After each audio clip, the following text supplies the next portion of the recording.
Sector 36 के E block में जो शिव मंदिर है उसमें शिव पुराण का आयोजन किया जा रहा है, इसके बारे में विस्तार से बताइए। पवित्र श्रावण मास के पावन पर्व पे गुरु पूर्णिमा के दिन हमारा यह यज्ञ प्रारंभ हुआ। प्रातःकाल की बेला से ही धूमधाम उत्सव के साथ सभी भक्तगण, माताओं ने कलश यात्रा निकाली। हम सब लोग ढोल नगाड़ों के साथ पूरे सेक्टर की हमने परिक्रमा की और पुनः 12 बजे से पहले दिन गुरु पूर्णिमा यानी कि 10 तारीख से पूर्ण 1650 से शंकर भगवान का पूजन हुआ। पूजन के बाद 3:30 बजे से लेकर 7 बजे तक शंकर भगवान का चरित्र यानी कि शिव पुराण की कथा सभी भक्तों ने श्रवण की, जिसमें कि बड़े प्रसन्न भी हुए, भाव भी होकर के नृत्य भी किया, भजन कीर्तन आदि हुआ और दैनिक क्रम में ये 11 दिन तक चला है। आज 11वां दिन है, 20 तारीख है।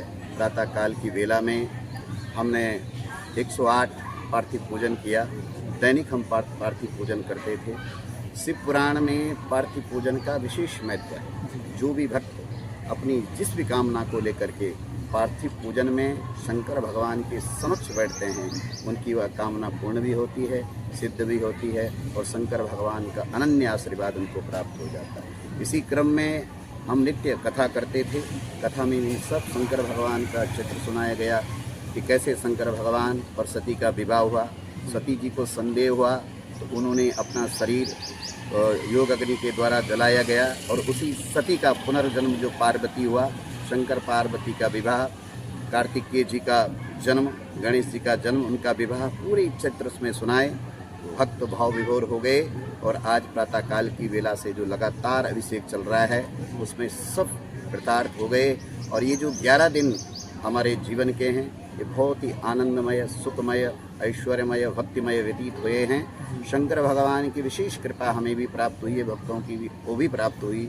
शिव पुराण, शिव महापुराण ज्ञान यज्ञ आज अपने विराम की ओर जा रहा है। सारे भक्त प्रसन्न हैं, मानो शंकर भगवान की अनन्य कृपा आशीर्वाद उनको प्राप्त हो गया है, हमें भी प्राप्त हुआ है। इस यज्ञ में जो भी जिस कामना के साथ बैठता है उसकी वह कामना पूर्ण भी होती है, सिद्ध भी होती है और हमें पूर्ण विश्वास है कि आगे भी हमारे सेक्टर में इसी तरह से यज्ञ पूजन पाठ चलता रहेगा। भक्तों की मनोकामना पूर्ण होगी।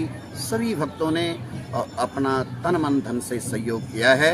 भगवान की कृपा उनके ऊपर भी बनी रहे और आपके ऊपर भी बनी रहे। मेरा आपको भी बहुत बहुत शुभकामना, धन्यवाद। शंकर की भगवान की कृपा दृष्टि इसी तरह से सभी की ऊपर बनी रहे। हर हर महादेव।